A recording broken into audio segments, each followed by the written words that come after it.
एक ऐसा छोटा सा देश जिसके पर प्रथम विश्व युद्ध के बाद मिलियंस ऑफ डॉलर्स का कर्जा था। एक ऐसा देश जिसे दुनिया के दूसरे देशों ने कुचलने की ठान ली थी, लेकिन फिर भी इस छोटे से देश के शासक ने अपनी बुद्धि और दूरदर्शिता का इस्तेमाल करते हुए अपने देश को ताकतवर बनाने के साथ साथ आधे से भी ज्यादा यूरोप को अपने कब्जे में ले लिया। जी हाँ दोस्तों, आप सही समझे, हम बात कर रहे हैं जर्मनी और उसके शासक हिटलर की, जिसने अकेले ही आधे से भी ज्यादा यूरोप को अपने कब्जे में ले लिया था और एक नायाब तरीके से इतिहास के पन्नों में अपनी एक जगह बना ली। तो चलिए दोस्तों, शुरू से समझते हैं कि आखिर कैसे हिटलर का अस्तित्व सबके सामने आया और फिर कैसे उसने धीरे धीरे करके अपने देश जर्मनी को इतना ताकतवर बना लिया कि उस समय हमारे देश के प्रमुख नेता श्री सुभाष चंद्र बोस को भी हिटलर से मदद मांगने के लिए जर्मनी जाना पड़ा था। तो दोस्तों, अगर हम प्रथम विश्व युद्ध के बाद के जर्मनी पर नजर डालें तो उस समय कोई ये कल्पना भी नहीं कर पा रहा था कि जर्मनी जैसा छोटा देश आगे चलकर सर्वाइव भी कर पाएगा या नहीं, क्योंकि 1918 में प्रथम विश्व युद्ध के खत्म होने के बाद जर्मनी ने ट्रीटी ऑफ वर्साइल्स पर साइन किया था, जिसमें जर्मनी ने अपनी उन सभी गलतियों को एक्सेप्ट किया था जो उसने प्रथम विश्व युद्ध के दौरान की थी। और फिर अपनी इन्हीं गलतियों की भरपाई के लिए जर्मनी को यूरोप के अलग अलग देशों को $20 बिलियन का हर्जाना चुकाना पड़ा। लेकिन इस हर्जाने को चुकाने के लिए जर्मनी के पास पैसे नहीं थे। ऊपर से प्रथम विश्व युद्ध के दौरान जर्मनी की इकोनॉमी में जो गिरावट आ चुकी थी, जर्मनी की सरकार को उसे भी सही ट्रैक पर लाना था। ऐसे में उस वक्त की जर्मनी की सरकार ने अपनी बेवकूफी का सबूत देते हुए ज्यादा से ज्यादा नोट प्रिंट करना स्टार्ट कर दिया, जिसका नतीजा ये हुआ कि जर्मनी में काफी बड़े लेवल पर इन्फ्लेशन आ गया। और फिर इसका रिजल्ट ये हुआ कि उस वक्त का अमेरिका का $1 जर्मनी के 4.3 ट्रिलियन जर्मन मार्क के बराबर हो गया। ऐसे में जर्मनी की हालत आज के पाकिस्तान के जैसी हो गई थी। लेकिन तभी एक उभरते सितारे की तरह अमेरिका इस देश को बचाने पहुंच गया, जिसके बाद जर्मनी की सरकार ने अमेरिका के बैंक से काफी ज्यादा लोन लिया और फिर इन पैसों की हेल्प से जैसे तैसे करके जर्मनी की सरकार 1929 तक अपने देश को चलाने में कामयाब रही। लेकिन फिर साल 1929 में अमेरिका के साथ साथ पूरी दुनिया में आर्थिक मंदी आ गई, जिसे आज हम सभी द ग्रेट डिप्रेशन के नाम से जानते हैं। इसमें जर्मनी के ऊपर मुसीबतों का पहाड़ टूट पड़ा, क्योंकि आर्थिक मंदी के आते जाहिर सी बात है कि अमेरिका ने जर्मनी को और अधिक लोन देने से मना कर दिया। वहीं दूसरी तरफ ट्रीटी ऑफ वर्साइल्स के अकॉर्डिंग अब जर्मनी को न चाहते हुए भी अपनी आर्मी का साइज घटाकर 1 लाख करना था और तो और जर्मनी को अपने एयरफोर्स को पूरी तरह से बंद भी करना था, जिस वजह से जर्मनी के मिलिट्री के अंदरूनी हलचल होने लगी। और उसी समय जर्मनी की मिलिट्री से एडोल्फ हिटलर का नाम लोगों के बीच सामने आया। 1930 में हिटलर ने जनता के सपोर्ट के साथ डूबते हुए जर्मनी की कमान अपने हाथों में ले ली और यहीं से शुरू हुआ एक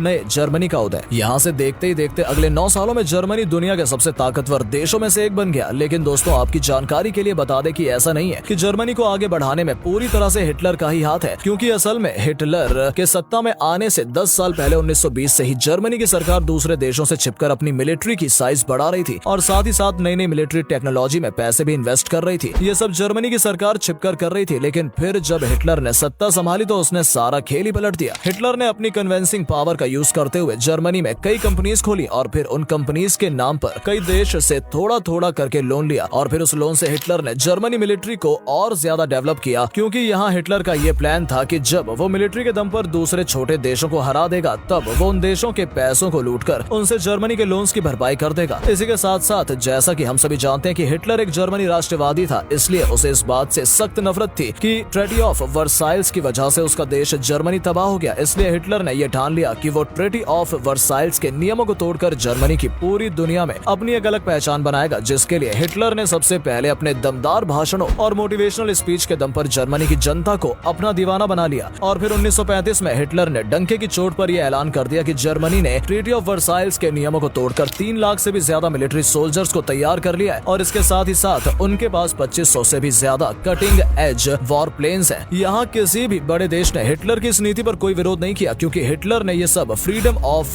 रर्म रैली के नाम पर किया था, जिसके अकॉर्डिंग भले ही हिटलर ने ट्रीटी ऑफ वर्साइल्स के नियमों को तोड़कर अपनी आर्मी को रिबिल्ड किया हो, बट ये सब उसने यूरोप में शांति लाने के लक्ष्य से किया है। ऐसे ही धीरे धीरे करके जर्मनी की इंडस्ट्रीज भी डेवलप होने लगी और फिर एक समय ऐसा आया जब BMW जैसी बड़ी बड़ी कंपनीज भी जर्मनी में विकसित होने लगी, जिसके बाद धीरे धीरे करके पूरी दुनिया के लोग हिटलर की नीतियों का दीवाना होने लगे और फिर अमेरिका से लेकर यूरोप के देशों में भी लोग सड़कों पर उतरकर हिटलर का समर्थन करने लगे। लेकिन अफसोस, हिटलर का ये चार्म 1939 तक ही चल पाया, क्योंकि 1939 में जब हिटलर ने पोलैंड पर हमला किया तो उसके विरोध में फ्रांस और यूके ने युद्ध की घोषणा कर दी, जिससे जर्मनी में अंदरूनी उथल पुथल मच गई। लेकिन फिर भी हिटलर डटा रहा। आपको बता दें कि उस वक्त हिटलर की आर्मी का साइज 3 लाख से बढ़कर 40 लाख तक पहुंच चुका था, जिसके दम पर हिटलर ने आने वाले 2 सालों में फ्रांस, ग्रीस, लग्जमबर्ग, नॉर्वे और ऐसे ही बहुत से यूरोपियन देशों पर कब्जा कर लिया। लेकिन आखिर ये चीज हिटलर ने कैसे पॉसिबल की, चलिए समझते हैं। तो दोस्तों, 1940 1941 तक जहां हिटलर ने अपनी आर्मी को टेक्नोलॉजी की मदद से विकसित कर लिया था, तो वहीं दूसरे देश अभी भी प्रथम विश्व युद्ध में अपनाए गए मेथड्स की हेल्प से लड़ रहे थे। आपको जानकर हैरानी होगी कि उस समय जहां दूसरे देश के जवान ट्रेंचेस में छिपकर गोलाबारी करते थे, तो वहीं हिटलर की अपनी आर्मी अपने टैंक्स और प्लेन्स की हेल्प से पूरे के पूरे ट्रेंचेस को ही उड़ा देते थे। ये जानकर तो शायद आपको हंसी ही आ जाए कि जब हिटलर की मिलिट्री फाइटर प्लेन्स और टैंक से भरी हुई थी, तब पोलैंड की आर्मी घोड़े पर बैठकर युद्ध लड़ने आ रही थी। ऐसे में हिटलर के लिए उनको हराना बेहद आसान था। वहीं बात अगर फ्रांस जैसे बड़े देश की करें, तो फ्रांस के पास बेशक टैंक्स मौजूद थे, लेकिन वो टैंक्स किसी एक जगह पर ना होकर देश के अलग अलग कोने में रखे हुए थे, जिस वजह से वो कभी एक यूनिट की तरह हिटलर की आर्मी से फाइट ही नहीं कर पाए। यानी कि इससे आप समझ ही गए होंगे कि जहां प्रथम विश्व युद्ध के बाद यूरोप के सभी देश शांति की तैयारी कर रहे थे, तो वहीं हिटलर शुरू से ही जंग की तैयारी में था, क्योंकि उसे ये कतई मंजूर नहीं था कि ट्रीटी ऑफ वर्साइल्स की वजह से उसका देश जर्मनी तिल तिल कर मरे और बाकी सभी देश तरक्की करें। इसलिए हिटलर ने सत्ता में आते ही लोन लेकर सबसे पहले अपनी आर्मी और एयर फोर्स को डेवलप किया था। यहाँ आपको जानकर हैरानी होगी कि हिटलर इतना बड़ा दूरदर्शी था कि उसने प्रथम विश्व युद्ध के दौरान ही वॉर में रेडियो के महत्व को समझ लिया था, और इसलिए उसने रेडियो की टेक्नोलॉजी में अपने पैसे इन्वेस्ट किए, जिसका फायदा ये हुआ कि जब वॉर के दौरान दूसरे देशों की आर्मी अच्छी रेडियो क्वालिटी न होने की वजह से आपस में ठीक से कम्युनिकेशन नहीं कर पाती थी, तब हिटलर की आर्मी और एयरफोर्स बेहतरीन क्वालिटी के रेडियो की हेल्प से आपस में कम्युनिकेट करते थे और फिर वो एक साथ दुश्मन पर निशाना लगाते थे, जिस वजह से एक झटके में दुश्मन देश की आर्मी यूनिट का खात्मा हो जाता था। इन सब के अलावा हिटलर के पास दुनिया के अलग अलग देशों से सीक्रेट सपोर्ट भी था, क्योंकि जैसा कि आप सभी जानते हैं कि उस समय यूरोप के बड़े बड़े देशों ने एशिया और अफ्रीका के कई देशों पर अपना कब्जा किया हुआ था, तो उस समय वो सभी गुलाम देश यूरोप के खिलाफ थे, और ऐसे में ये गुलाम देश हिटलर को अपने लिए एक मसीहा मानते थे, क्योंकि उस समय हिटलर अकेला ऐसा शासक था जो डंके की चोट पर यूरोप के देशों पर कब्जा करते जा रहा था। इन गुलाम देशों में अगर हमारे हिंदुस्तान की बात की जाए, तो हमारे यहाँ उस वक्त अंग्रेजों का शासन था, जिनसे आजादी पाने के लिए हमारे देश के नेता लगातार कोशिश में लगे हुए थे, और इसी कोशिश के तहत उस समय नेताजी सुभाष चंद्र बोस खुद जर्मनी गए थे, ताकि वो हिटलर के सामने हमारे भारत की समस्या को रख सके। ये सिर्फ हमारे हिंदुस्तान की ही बात नहीं थी, असल में हिटलर का वर्चस्व देखकर हमारे हिंदुस्तान की तरह ही और भी गुलाम देशों के नेताओं ने हिटलर से मुलाकात की, जिसका सीधा सा मतलब था कि हिटलर को उन सभी गुलाम देशों का सपोर्ट था जिनके ऊपर यूरोपियन देशों ने कब्जा किया हुआ था। सब कुछ बिल्कुल ठीक चल रहा था और हिटलर का परचम लगभग दुनिया के कोने कोने तक पहुंच गया था। लेकिन फिर एक दिन हिटलर का डार्क सीक्रेट लोगों के सामने आया और पूरी दुनिया को ये पता चला कि हिटलर किस तरह से जेविश यानी यहूदी लोगों पर अत्याचार किया करता था। बस फिर क्या था, पूरी दुनिया हिटलर के खिलाफ हो गई, और फिर जब हिटलर का बुरा वक्त आया तो हम सब जानते ही हैं कि किस तरह से हिटलर का अंत हो गया। उम्मीद है कि अब आप अच्छे से समझ गए होंगे कि किस तरह से हिटलर ने अपनी दूरदर्शिता का इस्तेमाल करते हुए आधे से ज्यादा यूरोप को अपने कब्जे में ले लिया था। आपको आज की ये वीडियो पसंद आई हो तो इसे लाइक करें और अपने दोस्तों के साथ शेयर करें। Thanks for watching.